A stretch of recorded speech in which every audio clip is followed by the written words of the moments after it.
Ready to make a real impact every day? Join the Active Day Home Care team and help clients maintain their independence in the comfort of their own homes. Make a difference in someone's life as you provide essential daily assistance and protect their health and happiness. Earn up to $20 an hour and enjoy additional perks like optional daily pay, 401k, paid time off, ongoing educational training, and more. Join a team that values care, compassion, and your professional growth. Visit activeday.com to apply. With so many options, why choose Arizona State University? For me, the only online option was ASU because of the quality. Their faculty was really involved with their students and care about your personal journey. The dedication to my personal development from my professors, that's been extremely valuable to me. Earn your degree from the nation's most innovative university. Online. That's a degree better. Explore more than 300 undergraduate, graduate, and certificate programs at asuonline.asu.edu. This is a Bramble Jam podcast.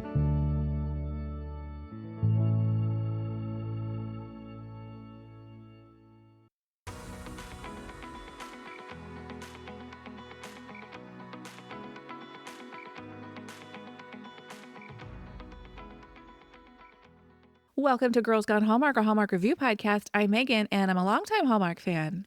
I'm Wendy. I'm a former Hallmark hater. On today's episode, we're discussing Mystery 101, Words Can Kill, part of our continuing summer school series here on Girls Gone Hallmark. We hope you're having a good time with this series, and we'd love for you to keep up with us after the podcast is over on Instagram, where we are Girls Gone Hallmark. Hey, we have a Facebook group too. We'd love for you to join. It is Girls Gone Hallmark in Facebook groups. We are constantly gathering your feedback for listener mailbag segments, and you can email us, girlsgonehallmark@gmail.com, or you can drop us a voice memo. It's been a minute since we've received a voice memo, and we really like to hear them from you. Our phone Even number, our regulars. I know. Where you at? Call us every week. We don't care.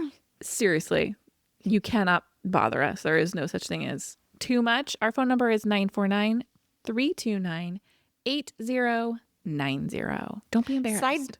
Side note, I opened up our email today, and there were a bunch of emails I in there know. for a mailbag. I was like, oh, okay. Yeah, All I've been right. saving them. Awesome. All right, let's hear a synopsis for Mystery 101, Words Can Kill. When a guest at the college book festival is killed. Can we please share the backstory here of why we're laughing? Yes. So when I went to read the synopsis, I accidentally had the synopsis for movie number 1, and it starts out like when a college student is killed. Yes. So now the correct synopsis is when It's like Mad Libs. It's totally Mad Libs. Okay, let me finish. When a guest at the college book festival is killed, Amy and Travis clash after he arrests an unlikely person for murder. Amy must fight to prove he's got the wrong person behind bars. Mystery 101, Words Can Kill premiered on September 15th, 2019 on Hallmark Movies and Mysteries. This is the third movie in the franchise. Andy Makita directed. With 33 directing credits, this is the only Mystery 101 movie Andy has directed. However, he is responsible for other Hallmark movies like Guiding Emily, To All a Good Night, and several episodes of Chesapeake Shores. John Christian Plummer wrote the script. He currently has 24 writing credits, including some of Hallmark's biggest mystery franchises like Mystery Island, Curious Cater, and Francesca Quinn P.I. Plummer will go on to write all 7 of the Mystery 101 movies. The biggest mystery is, where did the third Mystery Island movie go on the Hallmark schedule? Good question. The series was created by Robin Bernheim and Lee Goldberg. Chris Palaha and Jill Wagner return as Travis Burke and Amy Winslow, respectively. Also returning is Robin Thomas as Graham Winslow, Preston Vanderslice as Bud, and Sarah Dugdale as Claire. Amanda Wong plays friend Holly. Amanda has 27 acting credits with a long-standing role as Mei Su in When Calls the Heart. She also appeared in movies like Bottled with Wine and Raise a Glass to Love. She will reprise her character as Holly in Mystery 101 Dead Talk. The movie is Bottled with Love. What did I say? Bottled with Wine. I heard you kind of snicker, but I was like, sorry. Bottled with Love. I like that movie. I remember that movie. Nat Bolts plays Celia Bunton. This appears to be her only Hallmark appearance, but you may recognize her for her role as Penelope Blossom in 61 episodes of Riverdale. Eric Keenlyside plays Phil Jank. He has 201 acting credits and recently appeared in the movie The Wish Swap, as well as last year's A Reason for the Season. Marcy T. Howes plays Betsy Crane. Marcy has an impressive 121 acting credits. She's been in Hallmark movies like Scouting for Christmas and A Winning Team. She's set to co-star in the forthcoming Hallmark series Ripple. Where's Ripple? Another mystery. Where the heck is Ripple? It's done. It's been done.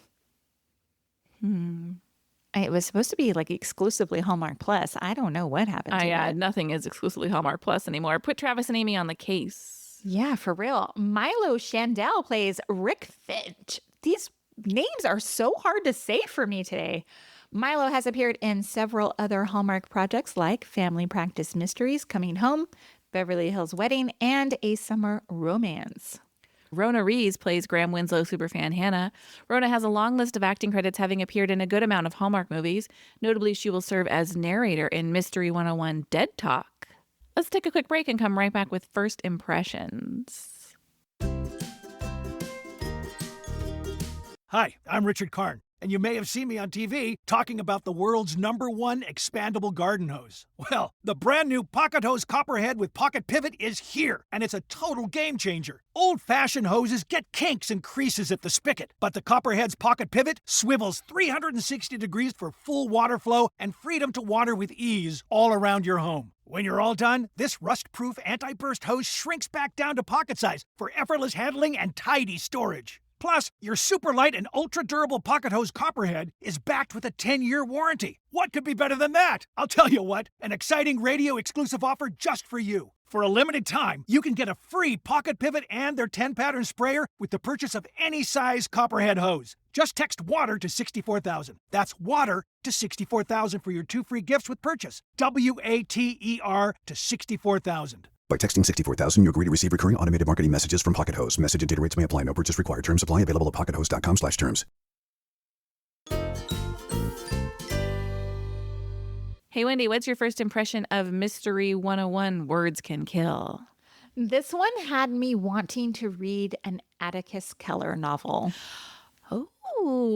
Wouldn't it be like super cool if they rebooted this series, but from the point of view of Atticus Keller? Like, we get to see Graham Winslow's like stories played out. Like, wouldn't that be super cool? You know, I just Googled Atticus Keller fan fiction. I have absolutely no idea if this is the correct Atticus Keller. We'll dig into it later. Okay. What's your first impression? My first impression is move over, folks. I have a new favorite mystery series. Oh my gosh, right? It is very good. It is very good. The bar is high. Looking at the director of this, Andy Makita, and other things he has been responsible for, guiding Emily into All a Good Night, both had really strong dramatic beats to them. I can see why I connected with this movie, because part of it is we've built a rapport with these characters, but I was really feeling some of the dramatic emotional moments. Oh, I can't wait to hear more. Well, to talk about what we liked, I think the depth of the relationships among the characters is really lovely. If we talk about Amy and Graham, they have a close and loving father-daughter relationship, but I like here how their relationship isn't perfect. They have, I hesitate to call it conflict because it's not, but they just have some things to work through in this episode. You know, he's her father. She doesn't know everything about his past and about his relationship with her mom. And I like that they're still figuring themselves out in some ways. And I think the same can be true of Amy and Travis. Look, I enjoy a slow burn romance, but at the same time, I'm like, let's get there. However, I do like the forward progress. When Amy Freudian slips and says she was up all night with Travis, I just love that moment. I guess that's not a true Freudian slip. A little double entendre, I suppose. Yes. Yes. It's funny because I'm looking up my likes for this. And of course, like, behind the scenes. When I watch these movies, sometimes it might be like 2 in a weekend. And so some of my notes overlap, and I am now noticing a theme amongst the 3 movies. Obviously, one, I really like Amy and Travis's dynamic. I think I've mentioned it in every single movie. I just want to say, duh. I'm sure everybody listening to is like, duh. It evolves in this one. I like that they have a mutual admiration and they trust each other. Of course, the chemistry is so good, and it's not all romantic. I think there is like a respect and understanding as they work together. Like they know what each bring to the table. And you mentioned it earlier, Amy and her dad, their relationship is so heartwarming to me, and I love the closeness and bond that they share. It just adds like another layer of emotional depth to the story, similar to maybe like Hannah Swenson with her mom. Even though it's a different kind of relationship, I enjoy like Dolores and Hannah so much together. Yeah. So it's fun when you have these, I don't want to call supporting characters that bring so much to the story. Yeah, it's nice when there's as much weight given to a non-romantic relationship as there is to the romantic ones. Yes, because that's so real life. Yes. Right? We all have relationships in our lives that have weight to them more than our spouse. So it's nice to see it on TV. I really enjoyed the layers of this mystery. I suspected Celia from the beginning simply because Graham's never met her. I thought there was going to be something involved with she wasn't quite who she was supposed to be. I had absolutely no idea what her motivation would be, but I kind of had my eyes on her, partially because they didn't. And so to me, I thought, well, it's got to be something there. Again, no idea what I thought she was doing, but I thought they built all the layers and all the suspects and the misdirection really well here. I think it's worth noting, so far, we're 3 movies in, we've gotten multiple murders in each of these movies, which I think makes Amy Winslow a dangerous person to know. Yeah, well, that's the same with like Hannah Swenson, right? Yeah, but do we usually get multiple murders in each mystery?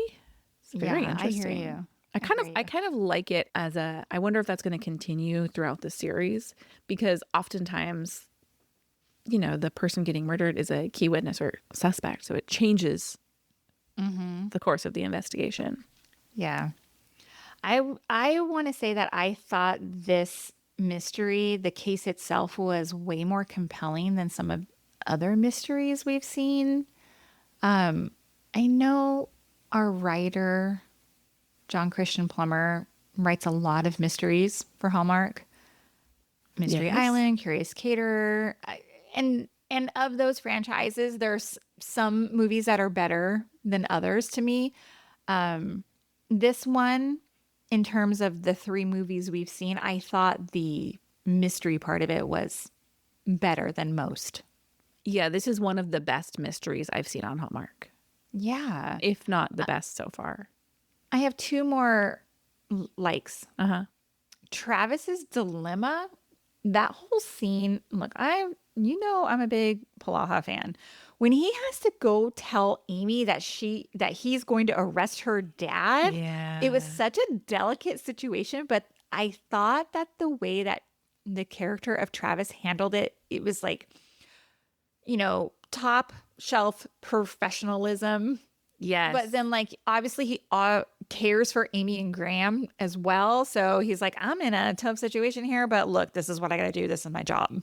Yeah, fully understood the assignment as a police officer and fully understood the assignment as someone with a burgeoning relationship with Amy. Right. The last thing that I really liked was what to me was like a laugh out loud moment, and is when it's the murder board scene when Amy is working through like all the suspects with Bud and Holly, and each one she would go through, Bud and Holly would be like, yes, it must be him. Yes, that totally makes sense. It just was so funny in the midst of all the tension of the mystery. Yeah, it's kind of nice that not everybody's a detective. Like Bud and Holly are not like great at the detective work part of it. No, but Bud is like her TA or graduate assistant or something in her class. Like, he's not some buffoon. No, but it's one thing to understand mystery writing, and it's another thing to be able to solve mysteries. I think those are two very different skills. I thought it was really funny. And I liked the addition of Holly a lot. Yeah, me too. She was great. I think I enjoy her a little bit more than Lacey. Yeah, it's funny. And like, no Lacey in this episode. Nope. I know when the movies are published. I don't know the timeline in the universe of Mystery 101, but at some point Lacey's not going to be her student anymore, so she was eventually going to have to move on.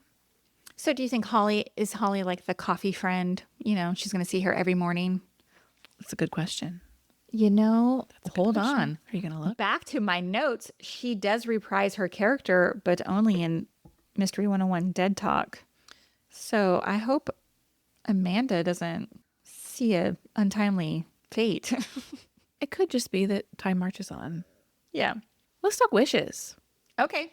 The owl as the murder weapon? Question mark, question mark. Look, I can see it if it's in the room when the attack happens, but I think it is a wild jump from seeing this decoration, which would largely fade into the background, and choosing to take it with you as your defense weapon.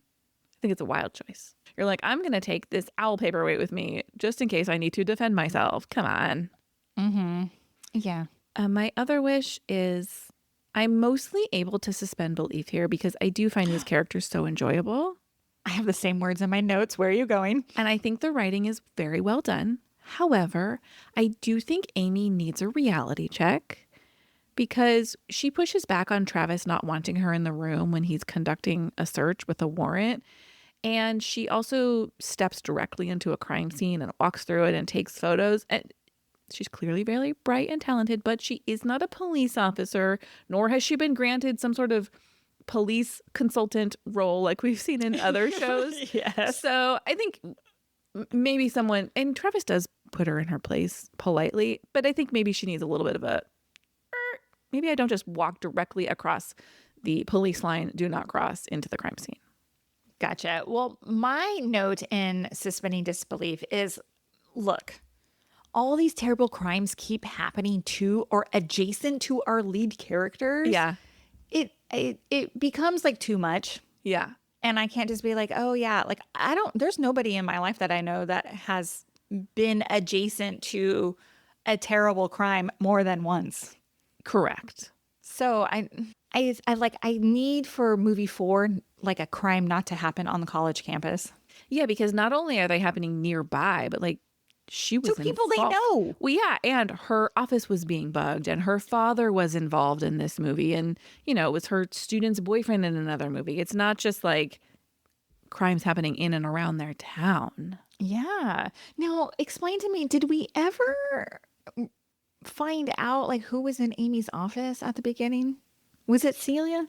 No, it was Phil Jenks. He was working for Celia. He was bugging the office because he was trying to get information about Graham because he believed that it was Graham's office. Got it. Okay. Here's the last wish I have. And this is something that you talked about in the previous movie that you really liked. And it's like the confession scene where our criminal is giving all the information of how everything, you know, everything is explained in this scene. And I get like why they have to do it. But to me, it truly reminds me of Scooby-Doo cartoons when like that's how they would wrap up the episodes as well. Yeah. Shaggy, what are you doing with the statue of the knight? Yeah. Mm-hmm. Exactly. And I'm like, I just wish they could do it differently. I don't want to see it be done the same in every single movie. Yeah, I don't know what the solution to that is. This one, you know, we get the flashback. They build these. I don't watch a lot of mysteries, period. And I'm curious if non-Hallmark mystery movies do this like flashback situation as they're working it out. Because in this one, they kind of like flash back to some of the scenes of like, oh, well, now I understand what that moment, and they're explaining why that moment was significant. On the one hand, I like it because this movie threw a lot at us and there was a lot of misdirection, and so they're putting it all together. On the other hand, now that because of the way we're watching them back to back to back, it does get a little bit redundant. Yeah, maybe that's why, because we're watching back to back to back. Yeah, I think that Yeah. doesn't help. Do you have any other wishes? Just one. And this movie made me kind of want to take a class like Amy teaches. And Oh. I went looking. There are a couple free or low cost classes. I'll add them to our show notes. They're not quite exactly what she teaches, but there's one, Agatha Christie and the Golden Age Detective Fiction. And there's another one, The Secrets of Great Mystery and Suspense Fiction. I think they're interesting. Like, Are they online classes? yeah. That's fun. Mm-hmm. Because we have so I know. I much don't have the time. I don't leisure have the time. time But to do that. yeah, I know. It's time for Did You See That? I have a couple. Yeah, let's hear them. The first one is the character Phil Jink. Yeah. Is from Reno, Nevada. And did you know Chris Plaha is from Reno, Nevada? Oh, that's right. Yeah. Fun.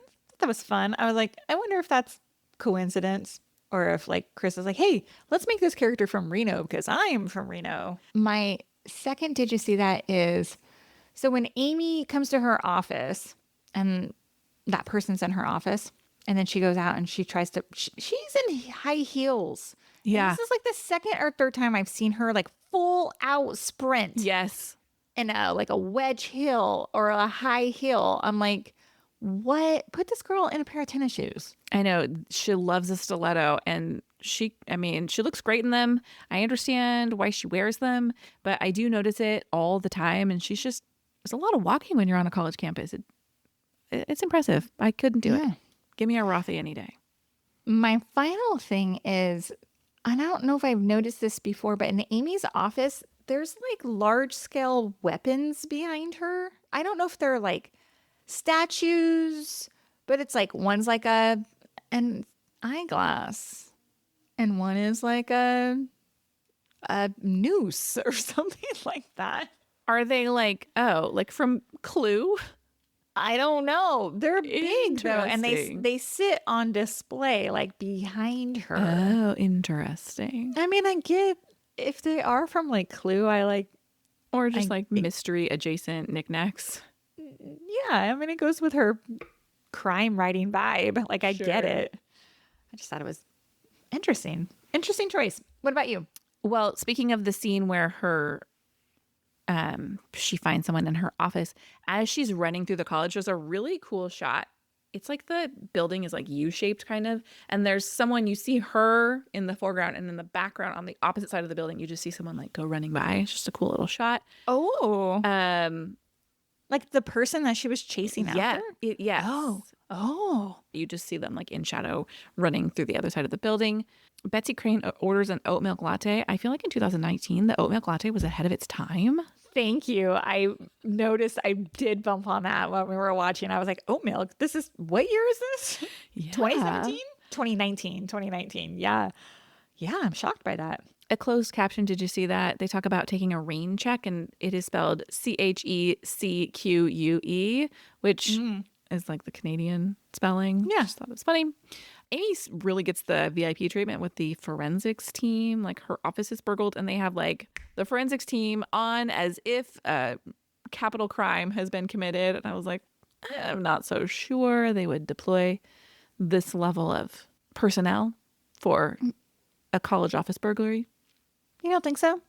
I don't know. Are they out there fingerprinting? I don't know. Maybe they would. What do I know? What if somebody was like stealing a master key? Sure. Yeah. I could be wrong. I just find it funny that Travis like snaps his fingers and they show up for Amy. Finally, to your point about the murder board, I love when Bud was like, I brought the board so we can do that yarn and suspect thing. Love it. Love it. I love Bud. Me too. I like He Bud a gives lot. me Stifler vibes a little bit, like he's the Bobo Stifler. You know what I'm talking about? Yes. But I really Funny. enjoy him. Hey, what did you rate Words Can Kill? Okay, hear me out. Okay. It's not bad. I gave it 4 stars. I do think it's the best of the bunch that we've watched so far, but I need some acceleration between Amy and Travis. Well, I don't know why you're giving me hear me out, because I gave it 4 stars also. No, there's a caveat. Like, I'm going to be a little bit mad if we don't get something in the next movie. see. If this cliffhanger and movie 7 is because they have not kissed yet, I'm going to lose my freaking mind. Yeah. I cannot do 7 movies without some sort of like dinner date or like, I don't know, slow dance, something. Yeah. Something. I agree. I kind I'm of gonna worry lose my that mind. like movie 7 is going to be like the moment where they do start to get together, but then there's like a roadblock thrown in their way, and that's I can't. I can't. I've been chatting in our Instagram with listeners of the show, and I'm like, look, you can hear the panic starting in our voices. I've seen that. I know. I'm worried. It's 4 movies to go is not a lot. Not a lot of movies. I know. Because last summer when we did this with Signed, Sealed, Delivered, like it was a slow burn to get to Shane and Oliver too, but we knew it was coming and we knew there was no cliffhanger, unfinished business. So Yeah. Agree. Although we were like, hello, when are we going to get an Oliver and Shane kiss? I know, but then it finally came. There was no, at the end, we knew, like, this is what I'm talking about with like this series. Why did we do this? Like, we knew there was a cliffhanger. Why did we do this? I'm afraid I'm going to be real mad. Like, I'm going to be that fan that's really pissed off. Are you so nervous? I'm a little bit nervous about it. Yeah. Yeah, I hear you. All right. Okay. Well, friends, email us, girlsgonehallmark@gmail.com. If you have thoughts, how nervous should we be? We'll be back next week with Mystery 101, whatever the 4th movie is. Is it Dead Talk? No. I have to look it up every single time It's all right. because, full transparency, I watched movie 1, then movie 3, then movie 2 because I didn't know the order that they came in. So Yeah, I could totally see how that could happen. Well, we will be back next week with the 4th installment of the Mystery 101 series as part of our summer school series here on Girls Gone Hallmark. Hey, if you love this podcast, we love your 5-star ratings and reviews. You guys have been so great about leaving them in the Apple Podcast app. We have a goal of 200 ratings by the end of this year. Please help us get there. We'll see you next time. Goodbye. bye.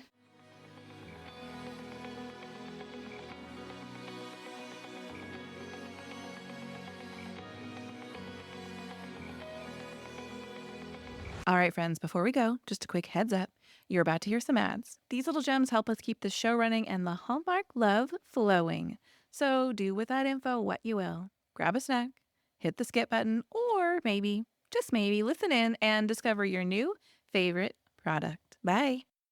Hi, I'm Richard Karn, and you may have seen me on TV talking about the world's #1 expandable garden hose. Well, the brand new Pocket Hose Copperhead with Pocket Pivot is here, and it's a total game changer. Old-fashioned hoses get kinks and creases at the spigot, but the Copperhead's Pocket Pivot swivels 360 degrees for full water flow and freedom to water with ease all around your home. When you're all done, this rust-proof anti-burst hose shrinks back down to pocket size for effortless handling and tidy storage. Plus, your super light and ultra-durable Pocket Hose Copperhead is backed with a 10-year warranty. What could be better than that? I'll tell you what, an exciting radio-exclusive offer just for you. For a limited time, you can get a free Pocket Pivot and their 10-pattern sprayer with the purchase of any size Copperhead hose. Just text WATER to 64,000. That's WATER to 64,000 for your 2 free gifts with purchase. WATER to 64,000. By texting 64,000, you agree to receive recurring automated marketing messages from Pocket Hose. Message and data rates may apply. No purchase required. Terms apply. Available at pockethose.com/terms.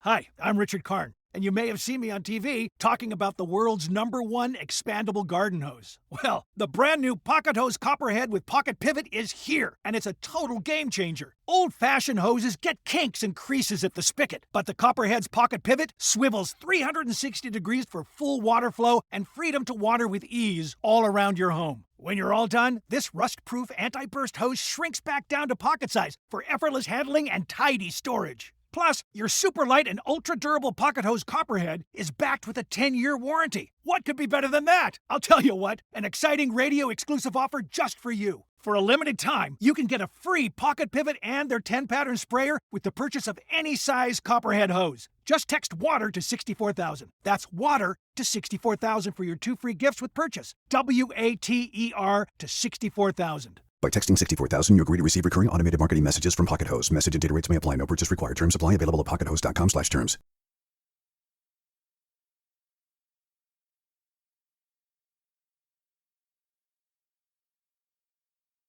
Hi, I'm Richard Karn, and you may have seen me on TV talking about the world's #1 expandable garden hose. Well, the brand new Pocket Hose Copperhead with Pocket Pivot is here, and it's a total game changer. Old-fashioned hoses get kinks and creases at the spigot, but the Copperhead's Pocket Pivot swivels 360 degrees for full water flow and freedom to water with ease all around your home. When you're all done, this rust-proof anti-burst hose shrinks back down to pocket size for effortless handling and tidy storage. Plus, your super light and ultra-durable Pocket Hose Copperhead is backed with a 10-year warranty. What could be better than that? I'll tell you what, an exciting radio-exclusive offer just for you. For a limited time, you can get a free Pocket Pivot and their 10-pattern sprayer with the purchase of any size Copperhead hose. Just text WATER to 64,000. That's WATER to 64,000 for your 2 free gifts with purchase. WATER to 64,000. By texting 64,000, you agree to receive recurring automated marketing messages from Pocket Hose. Message and data rates may apply. No purchase required. Terms apply. Available at pockethose.com/terms.